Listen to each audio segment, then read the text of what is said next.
Hello everyone, ನಾನು Sushma. Veg wonders ಚಾನಲ್ಗೆ ಸ್ವಾಗತ ಸುಸ್ವಾಗತ. ಫ್ರೆಂಡ್ಸ್, ಇವತ್ತು ನಾನು ಅಕ್ಕನ ಮನೆಗೆ ಬಂದಿದ್ದೀನಿ. ಅಕ್ಕನ ಮನೆಯಲ್ಲಿ ಗಾರ್ಡನ್ ತುಂಬಾ ಚೆನ್ನಾಗಾಗಿದೆ ಫ್ರೆಂಡ್ಸ್. ಇವತ್ತು ಒಂದು ರೌಂಡ್ ನಿಮಗೆ ತೋರಿಸ್ಕೊಂಡು ಬರ್ತೀನಿ. ನನ್ನ ಅಕ್ಕಂದಿರು ಕೂಡ ನನ್ನ ಜೊತೆಗಿದ್ದಾರೆ. ಅವ್ರು ನನಗೆ ಗಾರ್ಡನನ್ನು ತೋರಿಸ್ಕೊಡ್ತಾ ಇದ್ದಾರೆ. ಹೇಗೆ ಬೆಳೆಸಿದ್ದಾರೆ, ಹೇಗೆ ಮಾಡಿದ್ದಾರೆ ಅಂತ ನೀವು ನೋಡ್ಬೋದು. ಎಲ್ಲೂ ಸ್ಕಿಪ್ ಮಾಡ್ಕೊಳ್ಬೇಡಿ, ಎಂಡ್ವರೆಗೂ ನೋಡ್ಕೊಂಡ್ರೆ ಸಖತ್ತಾಗಿರುವಂಥ ಒಂದು ಗಾರ್ಡನನ್ನು ನೀವು ಕೂಡ ನೋಡ್ಕೊಂಡು ಬರ್ಬೋದು. ಹಾಗಾದರೆ ಹೇಗಿದೆ ಅಂತ ನೋಡ್ಕೊಂಡು ಬರೋಣ, ಸ್ಟಾರ್ಟ್ ಮಾಡೋಣ.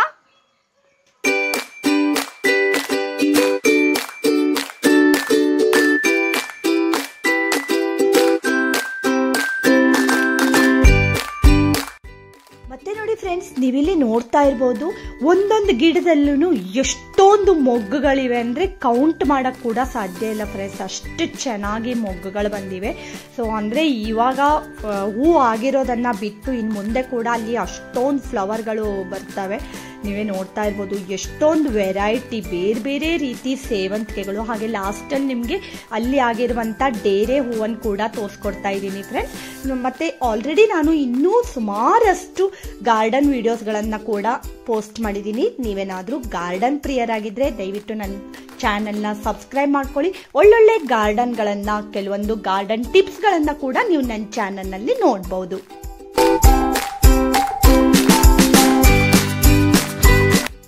ನೋಡಿ, ಅವರು ಈ ಗಿಡಗಳಿಗೆ ಏನೇನೆಲ್ಲ ಹಾಕಿ ಬೆಳೆಸಿದ್ದಾರೆ ಅಂತ ನಾನು ಲಾಸ್ಟಲ್ಲಿ ನಿಮಗೆ ತಿಳಿಸ್ಕೊಡ್ತಾ ಇದ್ದೀನಿ. ಮತ್ತೆ ನೋಡಿ ಫ್ರೆಂಡ್ಸ್, ಈ ಸೇವಂತಿಗೆನ ನೀವು ನೋಡ್ತಾ ಇರ್ಬೋದು. ಆ್ಯಕ್ಚುಲಿ ಇದೇನು ಗೊತ್ತಾ, ಬೊಕೆನಲ್ಲಿ ಎಲ್ಲ ಸೇವಂತಿಗೆ ಎಲ್ಲ ಹಾಕಿರ್ತಾರೆ ಅಲ್ವಾ. ಸೊ ಬೊಕೆನಲ್ಲಿ ಬಂದಿರುವಂಥ ಸೇವಂತಿಗೆ ಒಂದು ಹೆಣೆನ, ಒಂದು ಸ್ಟೆಮ್ಮನ್ನು ತಗೊಂಡು ಅದನ್ನು ನೆಟ್ಟಿ ಬದುಕಿಸಿ ಇಷ್ಟು ದೊಡ್ಡ ಗಿಡವನ್ನು ಮಾಡಿ ಅದರಲ್ಲಿ ನೋಡಿ ಈ ರೀತಿ ಫ್ಲವರ್ ಬಂದಿದೆ ಫ್ರೆಂಡ್ಸ್. ಅಷ್ಟೊಂದು ಚೆನ್ನಾಗಿ ಅವರು ಗಿಡಗಳನ್ನೆಲ್ಲ ಚೆನ್ನಾಗಿ ಮೇಂಟೈನ್ ಮಾಡಿ ಇಷ್ಟೊಂದು ಫ್ಲವರ್ಸ್ಗಳು ಅವ್ರ ಮನೆಯಲ್ಲಿ ತುಂಬಿಕೊಂಡಿದೆ.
ಕಡೆಗೆ ಫುಲ್ ಒಂದು 2 ಲೈನ್ ಆಗುವಷ್ಟು ಮೋತಿ ಮಲ್ಲಿಗೆ ಇದೆ ಫ್ರೆಂಡ್ಸ್.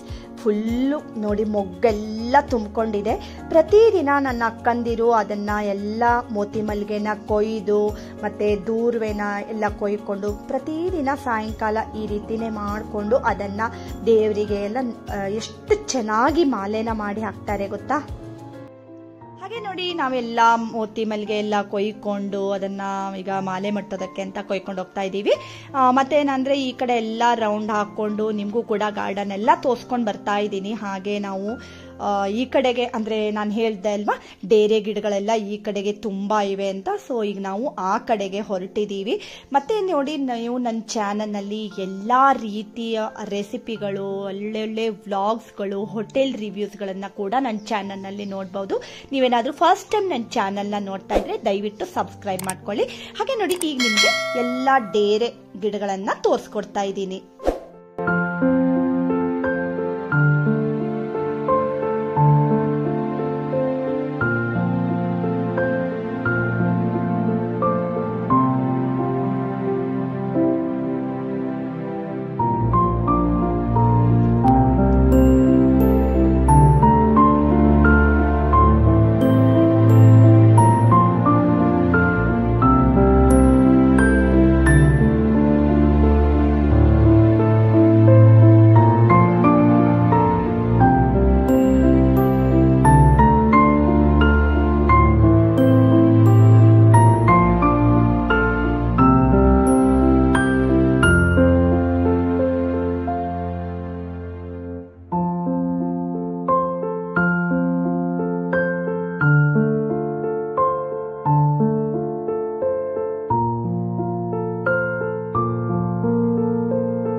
ಆಗ್ಲೇ ಹೇಳಿದೆ ಅಲ್ವಾ, ಅವ್ರ ಗಿಡಗಳನ್ನ ಹೇಗೆ ಬೆಳೆಸ್ತಾರೆ ಹೇಳೋದನ್ನ ಹೇಳ್ತೀನಿ ಅಂತ ಹೇಳಿದ್ದೆ ಅಲ್ವಾ. ಸೊ ಏನಂತ ನೋಡೋಣ. ಮತ್ತೆ ನೋಡಿ, ಈ ಡೇರೆ ಹೂ ಏನು ನೋಡ್ತಾ ಇದ್ದೀರಿ ಅಲ್ವಾ, ಇದ್ರ ಗಡ್ಡೆಗಳನ್ನ ಈ ರೀತಿ ಚೀಲ ಏನು ಇದೆ ಅಲ್ವಾ, ಇಲ್ಲಿ ಎಲ್ಲ ನೋಡಿ ಡೇರೆ ಗಿಡಗಳನ್ನು ಚೀಲದಲ್ಲಿ ಹಾಕೊಂಡಿದ್ದಾರೆ. ಅಂದ್ರೆ ಸಿಮೆಂಟ್ ಚೀಲ, ಈ ರೀತಿ ಚೀಲಗಳೆಲ್ಲ ಇರ್ತವೆ ಅಲ್ವಾ, ಗೊಬ್ಬರಗಳ ಚೀಲ ಎಲ್ಲ, ಅದರಲ್ಲಿ ಆ ಗಡ್ಡೆಗೂ ಸಮೇತವಾಗಿ ಹಾಗೇನೆ ಇಟ್ಟಿರ್ತಾರೆ. ನೆಕ್ಸ್ಟ್ ಇಯರ್ ಪುನಃ ಅದಕ್ಕೆ ಮತ್ತೆ ಒಂದು ಸ್ವಲ್ಪ ಗೊಬ್ಬರ, ಮಣ್ಣು, ಮರಳು ಇವುಗಳನ್ನೆಲ್ಲ ಹಾಕ್ಬಿಟ್ಟು ಅದನ್ನ ಪುನಃ ಬೆಳೆಸ್ಕೊಳ್ತಾರೆ. ಈ ರೀತಿ ಅವರು ಅದನ್ನ ಕಂಟಿನ್ಯೂ ಮಾಡ್ತಾರೆ. ಮತ್ತೆ ಸೇವಂತಿಗೆ ಗಿಡಗಳಿಗೂ ಅಷ್ಟೇ ಫ್ರೆಂಡ್ಸ್, ಇದಕ್ಕೆ ಮಣ್ಣು, ಗೊಬ್ಬರ ಮತ್ತೆ ಮರಳು ಮೂರನ್ನು ಚೆನ್ನಾಗಿ ಮಿಕ್ಸ್ ಮಾಡಿಕೊಂಡು ಬೆಳಗಿನ ಬಿಸಿಲು ಏನಿರುತ್ತೆ ಅಲ್ವಾ, ಆ ಬಿಸಿಲು ಬರೋ ಕಡೆಗೆ ಸೇವಂತಿಗೆ ಗಿಡಗಳನ್ನ ಇಡ್ತಾರೆ. ಮತ್ತೆ ನೋಡಿ, ಮಳೆಗಾಲದಲ್ಲಿ ನಾವು ಸೇವಂತಿಗೆ ಗಿಡಗಳನ್ನ ಹೊರಗಡೆಗೆ ಇಡಬಾರ್ದು, ಸೂರ್ ಅಂಚಿನಲ್ಲಿ ಇಡಬೇಕು. ಅಂದ್ರೆ ತುಂಬಾ ಜಾಸ್ತಿ ಮಳೆ ಸೇವಂತಿಗೆ ಗಿಡಕ್ಕೆ ಬಂದ್ರೆ ಅದು ಗಿಡಗಳು ಕೊಳತೋಗ್ಬಿಡ್ತವೆ ಅಂತ ಹೇಳಿದ್ರು.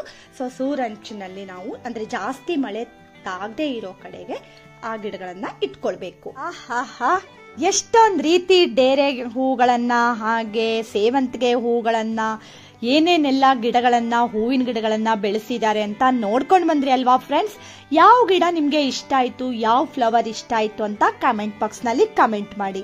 ಮತ್ತೆ ಇನ್ನು ಸುಮಾರಷ್ಟು ವಿಡಿಯೋಸ್ಗಳನ್ನ ಇನ್ನು ಮುಂದೆ ಕೂಡ ನೀವು ಗಾರ್ಡನ್ ವಿಡಿಯೋಸ್, ರೆಸಿಪಿಗಳು, ಹಾಗೆ ವ್ಲಾಗ್ಸ್ ಗಳನ್ನ ಕೂಡ ನನ್ನ ಚಾನಲ್ ನಲ್ಲಿ ನೋಡ್ಬೋದು. ಇವತ್ತಿನ ವಿಡಿಯೋ ನಿಮ್ಗೆ ಏನಾದ್ರೂ ಇಷ್ಟ ಆದ್ರೆ, ಗಾರ್ಡನ್ ಇಷ್ಟ ಆದ್ರೆ ಲೈಕ್ ಮಾಡಿ, ಶೇರ್ ಮಾಡಿ ಮತ್ತೆ ಸಬ್ಸ್ಕ್ರೈಬ್ ಮಾಡಿ. Thank you for watching.